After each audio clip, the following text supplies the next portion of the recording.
গারো কোম্পানির এটা এয়ার ফ্রায়ারে তৈরি হচ্ছে পনির টিক্কা কাবাব।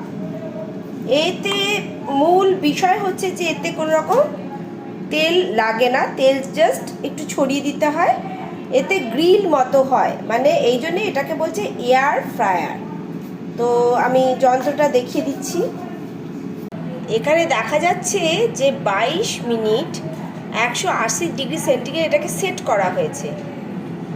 সেট করে এখানে ততক্ষণ ধরে 180 ডিগ্রি সেন্টিগ্রেডে 22 মিনিট ধরে এয়ারে ফ্রাই হবে।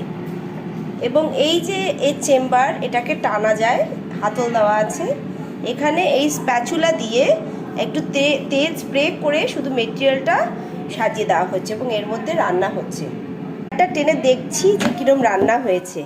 এই দেখো, রান্নাটা দেখতে পাচ্ছো? হয়নি এখনো হয়নি, কাঁচা কাঁচা রয়েছে। 10 রয়েছে। মিনিটের আমি তোমাকে। আচ্ছা, শুনলে না কেন? আচ্ছা, এখানে বলছো কেন? তাহলে কতক্ষণ হবে? কি করে 10 মিনিটে যাবে? 21 মিনিট। আচ্ছা আচ্ছা আচ্ছা, পিউ দিদি বলে গেল যখন এটা এখন 21 মিনিট দেখাচ্ছে, যখন 10 মিনিট হবে তখন খুলে আর একবার দেখবো আমরা কিরকম রান্না হয়েছে। এখন দেখো, এটাকে খুলে দেখছি, এরম হচ্ছে রান্নাটা হয়ে এসছে।